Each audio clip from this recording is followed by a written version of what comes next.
xibaar yu wér te wóor ca tàng-tàng ba abonnez-vous pour ngeen di mën di jot suñuy vidéo. Madiambal Diagne daal dinañ koy tëj ñetti weeri kaso yoo xam ne da koy tëdd ñu ngi leen jaajëfal bu baax a baax ci ànd gi ak ñun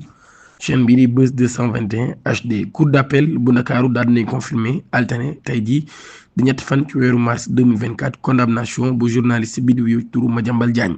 loolu nag daal di ñeel mbirum diffamation daal koy jëmale ci ki nga xam ne moo di juge Souleymane Teliko décision boobee nag daal di renforcer rek verdict bi nga xam ni daal nañ koy joxe woon ci première instance bi moom mi di patron groupe Avenir Communication moom mi nag daal la ñu daal di déclarer rek li nga xam ne moo di coupable juge d'appel bi nag daal di rek valider ensemble des dispositions du premier jugement maanaam daal at yi nga xam ne njëkkoon nañ koo jël ci jugement bu njëkk bi kon moom daal na koy valider Madiambal Diagne war a tëdd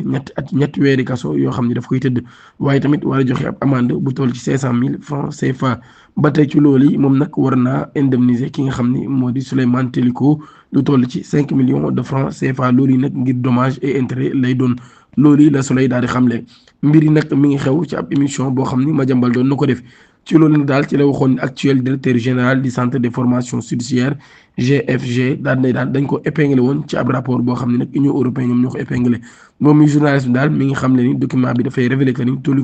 Teliko mi daal dafa jotoon ay indemnité ci ab cadre mission boo xam ne dafa doon am ci chambre africain extraordinaire chargé du juge l'affaire Hissène Habré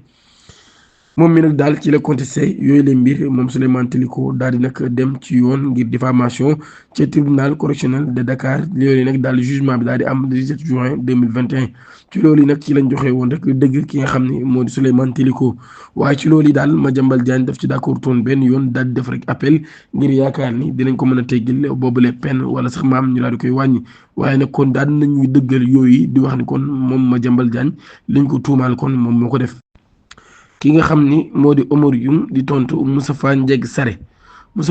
nag moom mii daal la Oumar Youm di tontu daal di wax nag daal moom mii nit la koo xam ne rek ay wax yu indigne lay wax maanaam daal ku indigne la comme porte-parole du gouvernement moom Oumar Youm mii nag daal mi ngi chargé bu baax a baax kon ki nga xam ne moo di Moustapha Ndiaye Sarré di daal dénoncer communication yi nga xam ne moom lay jël di ko jëmale ci njiitum réew mi fi nekkoon ak yu ni mel moom mii nga xam ne sax moom moo nekkoon ancien porte-parole du gouvernement nga xam ne moom mii la Moustapha Ndiaye Sarré daal di wuuti kon daal moom mi ngi wax nag daal Moustapha Ndiaye Sarré mii daal ku irresponsable la waaye tamit nit la koo xam ne daal maanaam nit la ku irresponsable loolu daal la ko daal di wax daal koy sax dem ba koy wax daal koo xam ne nag ab fanatique la loolu la ko daal di kon yëkkati ay kàddu daal di koy teg ci kawam. Alioune Tine di recadrer Macky Sall mu nekkoon njiitu réew bu Sénégal mu ñu bëgg ko wala ñu bañ ko Cour des comptes bokk na ci organe yi gën a légitime ci réew mu Sénégal moom Alioune Tine mi daal nekk na fi rek avocat wu membre de la Cour des comptes ci tentative yoo xam ne dañ koy amal ngir di leen discréditer loolu nag rawatina ki nga xam ne moo fi nekkoon njiitu réew bu Sénégal di président Macky Sall dimanche bi ñu koy invité ci Sud FM moom mi nga xam ni mooy fondateur bu Afrikajom Center daan na souligner li nga xam ni nag moo di rôle essentiel bi nga xam ni Cour des comptes daf ko am ci au niveau national waaye rawatina tamit ci li nga xam ni moo di au niveau international mun nag ñu bëgg ko war a ñu bañ ko Cour des comptes bokk na ci organe yi gën a légitime yi nga xam ne am nañ ko wala sax bokk na tamit ci yi nga xam ne ñoo gën a compétent mu ni même au niveau international sax maanaam ci réewum Afrique yi daal dañ leen di sax sollicité loolu yi la daal di xamle concernant rapport bi nga xam ne nag Cour des comptes daf ko génne Alioune Tine moom mii daal mi nga xam ne nag responsable yooyu lay crime économique dañoo war daal répondre devant la justice mi wax ne daal li ñu war a def rek mooy rapport yi li nga xam ne génne na ko mooy ñu daal di am ab consensus ngir li nga xam ne moo di ay crime économique daal ñu daal di am nag ay punition yoo xam dañ koy jël ci yooyu lay mbir ñi nga xam ne ñoo di les responsables des crimes économiques daal dañoo war a répondre devant la justice loolu la Alioune Tine daal di xamle. justice dañuy dem ci assemblée nationale ñoom ñi nag daal nañ leen saisir ngir mbirum Moustapha Diop ministre de la justice Ousmane Diagne moom mi nag daal muy demandé li nga xam ne moo di ñu daal di yëkkati mbayaat kiirlaay mu député bii di Moustapha Diop mu nekk sax maire de Louga waaye nekkoon ministre lettre boobu nag daal war na àgg ci assemblée nationale lu yàggul dara moom Moustapha Diop nag mu daal di impliqué ci mbirum Tabaski Ngom nekkoon ab ACP de la CRSE daal koy placé sous mandat de dépôt ngir détournement lu toll ci 700 millions de francs CFA ci mbir moom mooy sax moom Tabaski Ngom moom ci jëmi boppam moo porté woon plainte Moustapha Diop ngir wax ne daal daf koo lebaloon xaalis campagne législative 17 novembre 2024 yu ñu génn waaye initiative am boobee daal dafa mujjee nag daal di këpp ci kawam ba moom mi kon yoon daal di koy tegoon loxo.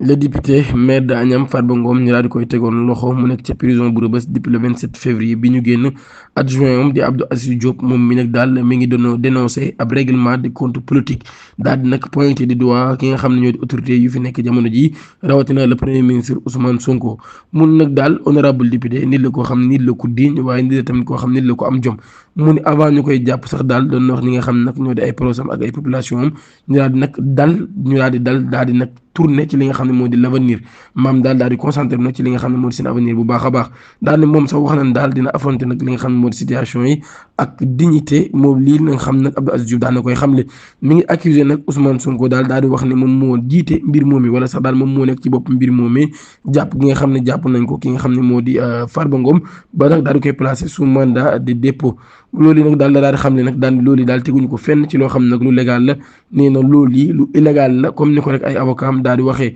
kon nag moom Abdou Aziz Diop ba tey mi ngi wax daal ci état de santé bu ki nga xam ne moo di Farba Ngom muy interpellé ñi nga xam ne ñoo di opinion publique nationale ak internationale di wax ne daal ñi ngi bàyyi xel bu baax a baax ki nga xam ne moo di Farba Ngom lépp loo xam nag dal na ko ci responsabilité Ousmane Sonko la nekk ak ñi nga xam ni ñoo di juge yi loolu la daal xam ne ci ak fàttali nag moom Farba Ngom yóbbu woon nañ ko kaso sudi bi ñu génn le 27 février ci ab deuxième audition boo xam ne amaloon na ko jàkkaarloog devant le collège des juges d'instruction du pôle judiciaire financier du PGF ci mbirum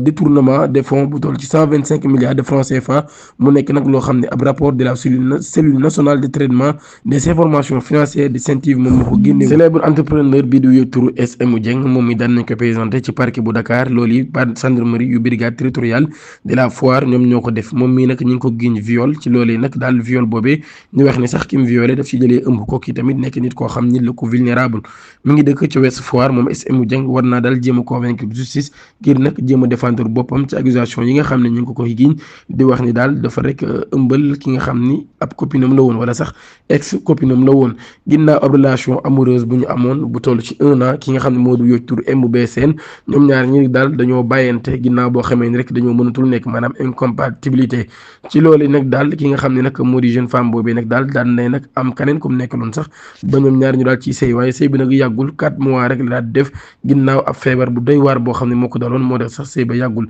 ci ginnaaw loolee daal bi mu nag divorcé daal ci la nag daal di delloo ci ay parents am ca Cambérène ci loolee mu daal di am nag li nga xam ne moo di ay trouble psychologique maanaam daal war a am xaw a am nag ay feebar ci wàllum xel ak yu ni mel moom MBSN nag daal ñu daal di ko hospitalisé ci hôpital de Fann ci lu yàgg lool ci ginnaaw ba famille nag daal di dem ci ay charlatan yu bëree bëri ngir nag daal di koy faj mu daal di mën a dellu si waat daal di trouvé waat li nga xam ni moo di xelam waaye moom mii nag daal ginnaaw bi nga xamee ne rek gis nañ mbir mi mel na lu efficace ba mu commencé sax di tane ci ginnaaw boobee nag ci la rek commencé di waxtaan ak M Dieng loolu nag daal ñu daal di commencé waat di déggante daal di koy jaaree ci ab Facebook ci Facebook boobee nag ginnaaw ba ci la ko SM Dieng daal di invité ci këram ci Ouest Foire ci loole ci lañ amee nag ay relations sexuelles nan ñeneen nag daal dafa profité ci